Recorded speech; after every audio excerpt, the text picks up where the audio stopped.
Halo teman-teman, jadi di video kali ini saya mau share sedikit teman-teman ya. Jadi saya baru aja membeli Raspberry Pi teman-teman. Raspberry Pi yang saya beli sini second sih teman-teman ya. Ya kurang lebih barangnya seperti ini. Ini sih tidak termasuk memory card ya, ini memory card punya saya sih. Jadi yang dikirim sih hanya seperti ini, terus dibungkus ya.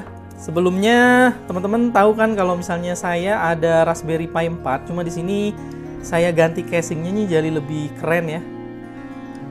Ini jadi lebih aluminium gitulah, jadi lebih dingin lah ya. Nah, jadi karena kesenangan sama Raspberry Pi, rencananya sih pengen ngoleksi nih dari Raspberry Pi 1, 2, 3, 4 gitu ya. Nah, saat ini baru terbelinya sih Raspberry Pi 4 dan Raspberry Pi 1 nih teman. Jadi yang ini saya beli second, murah banget ya. Cuma mungkin ada sedikit kekurangan lah mungkin lah ya. Namanya juga barang second. Di sini kurang lebih penampakan seperti ini Raspberry Pi 1 teman ya. Saya beli seharga 100.000 sama ongkos kirim tuh 15.000, jadi sekitar 115.000.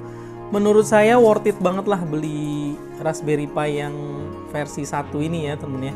Daripada kita beli yang mahalan, kita nggak tahu juga kan kepake apa enggaknya. Jadi ini udah saya tes lancar, normal, nggak ada masalah apa-apa, alhamdulillah. Cuma mungkin dari segi penampakan ya nggak terlalu mulus seperti baru gitu ya temen ya.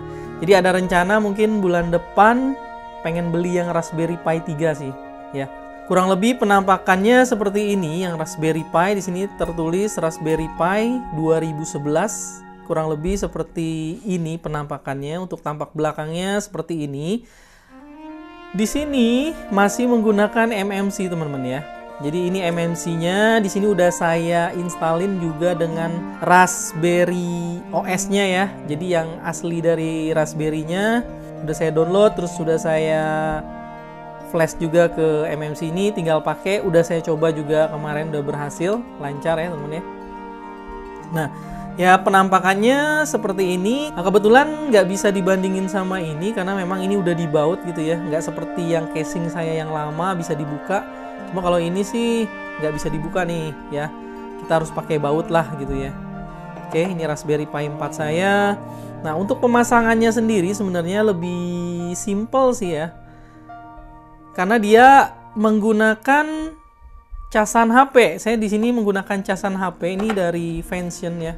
Ini saya beli kabelnya dari Vention, ini Vention, terus adaptornya dari Baseus teman. Jadi tinggal colok ke micro SD ini ya ujungnya ini ya, tinggal colok ke powernya nih, ini powernya nih. Ini ada tulis power ya teman, tinggal colok aja di sini sama seperti casan HP yang jadul ya, yang lama ya, tinggal colok aja di sini. Oke, untuk pemasangan seperti itu. Terus di sini seperti biasa untuk yang ke monitor atau ke TV gitu ya. Di sini menggunakan HDMI ya. Ini kurang lebih kabel HDMI standar seperti biasa. Kalau misalnya powernya yang 4 itu ya, yang Raspberry Pi 4 itu kan ada micro HDMI-nya tuh. Ini kabel HDMI itu micro HDMI teman-teman ya. Nah, kalau di sini ya powernya pakai micro SD biasa, terus ininya HDMI aman sih ya, aman. Cuma di sini kekurangan USB-nya cuma ada 2 colokannya. Jadi kalau misalnya saya colokin keyboard sama mouse sudah habis teman-teman ya. Buat Wi-Fi-an tuh nggak ada. Untuk Raspberry Pi 1 ini kan belum ada Wi-Fi-nya, jadi dia menggunakan kabel Ethernet nih ya. Kabel internet colokin ke sini. Mungkin kita bisa beli yang keyboard dan mouse yang satu kesatuan itu ya USB-nya. Jadi satu colok, satu lagi buat Wi-Fi-an gitu ya.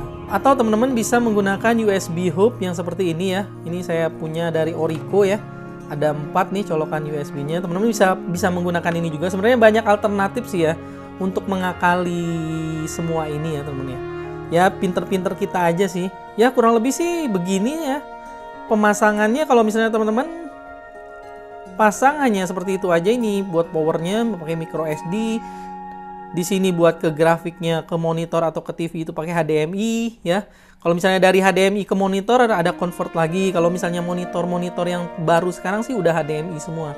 Cuma kalau misalnya monitor teman-teman itu yang lama, yang jadul gitu ya, teman-teman harus convert lagi dari HDMI ke VGA teman-teman ya. Ada banyak sih jualnya di internet ya, teman-teman tinggal cari aja ya, kurang lebih seperti ini. Kurang lebih begitu sih yang udah saya coba tes ya.